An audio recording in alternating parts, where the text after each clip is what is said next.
siya, this is a story of a missed opportunity, no, on the part of my friend. Okay.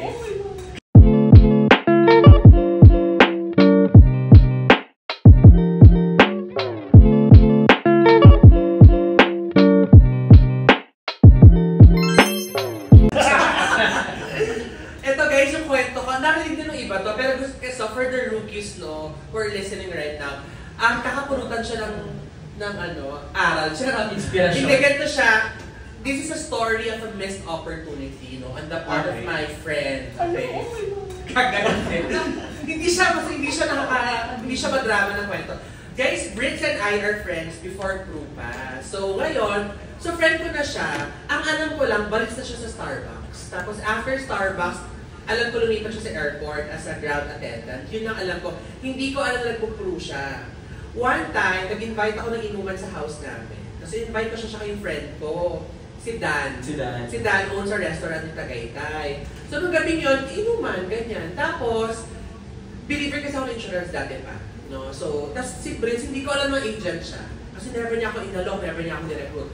So guys, no, ito, baka meron kasi mga tao sa paligid nyo na na-overlook nila or akala nyo hindi, parang masyado itong magaling, baka hindi niya ako pansinin or achiever na to sa current field niya, ganyan. So, that was what he was thinking about me kasi at that time. So, pwede bang masabi natin na si UM Brits medyo na-intimidate?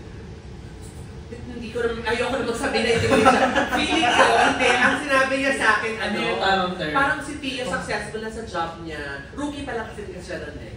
So, syempre yung mindset niya hindi pa ganun ka-bold and persistent. No?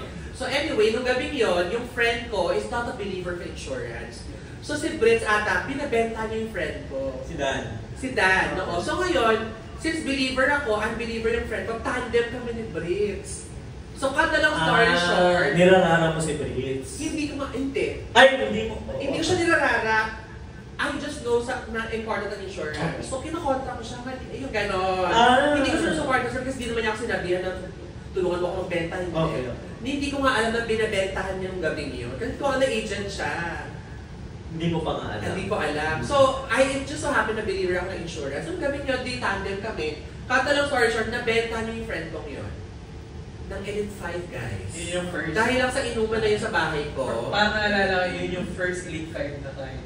Ng team. Ng team. Team Bing pa yun. Team Bing. First Elite 5. 2019. Tapos, so yung friend ko, nabentahan niya, na-recruit pa niya. Okay. So that friend of mine was the one who invited me to Peru. Pero ganito ang approach niya.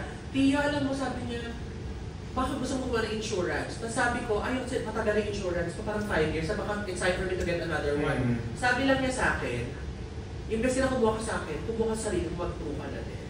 Sinenter niya ako agad ng BYB. Tapos si Brits din ang sumama sa akin. Okay. So yun yung story guys. No? So baka may mga friends kayo na akala nyo, ay, parang masyado na itong successful sa field niya. Doktor na to, ganito na to. Guys, no, walang masama kapag susubukan na. Correct. And back then, you were corporate trainer naman. Nasa showbiz ang hindi. Nagtatrabaho ako sa noon. I was a corporate trainer sa isang company. Ayan. So, baka yun, akala ni Brits, parang dito nilipat kasi parang hindi na kailangan ng part-time job. Tsaka kasi kapag naglalakad ka, pinagli kasi ako sa kabayo. Anyway, so guys, yun. Tapos, ang BYD namin, guys, no, wala talaga ako, hindi ako nakikinig masyado.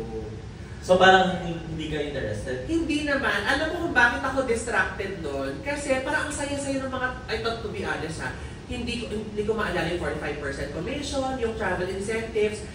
What caught my attention was, people were very happy. So I attended the face-to-face, wala namang Zoom dati guys, no? So sa 67, 89, sa A2 Office Original, nandun kayo, yan kayo na Lee, sila JC, ganyan, yung kayo nila John Blanco, madami kayo nila Kim, ganyan. Parang saya-saya ng mga tao. Tapos ang nasa isip ko na parang, may extracurricular activity ako. Pag nabobore ako sa office, may pupuntahan ako. Yun talaga yung unang sige, try ko to, parang may bago kong organ. So it's more of the culture, yes. The culture. And then eventually guys, lumalin na lang kasi nakita mo yung mga tao, ay may award sila, ay pupunta daw sila sa ganitong travel, ay ganon. So hanggang sa lumali na lang. Pero yun yung naalala kong selling point at that time. Yun yung kumbaga part ng interest. Yes, as part of Kung interest. kanina kay JP is the lifestyle, kay UMTO is the culture. No? So it's not always about the money. Correct. Diba? Na, 45%, malay mo, hindi naman pala yun yung hot button ng i-invite mo. And at the same time, always open your recruitment antenna. Kasi prospects are everywhere na. Just like si UMTO back then na tama lang din. Well, good thing na umattend si Breeds ng occasion mo. Because syempre, opportunity for them to connect with other market. Kaya puntahan niya lahat ang inuman. Yeah. Diba? Kailangan malakas ang bahay alak mo. Ngayon, habang nagkukwento ka niyan, biglang nag-flashback sa akin na time na mga rookies kayo talaga. No? Kasi syempre, pinag-usapan natin yung rookie days ninyo. Ngayon, nagpa-flashback sa akin.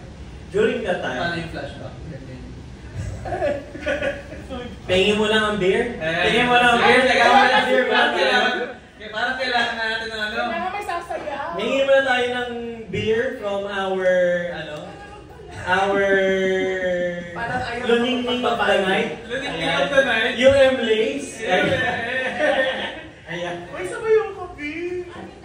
Pero may Dutch mix. May Dutch mix. Hindi, parang kay UMJP. UM Dutch Noodle for UMJP. And of course, Ayan na!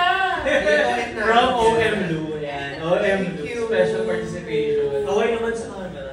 Ayan. Yung tradition muna natin, mag-cheers muna tayo. Bago ko ituloy yung I'm sorry.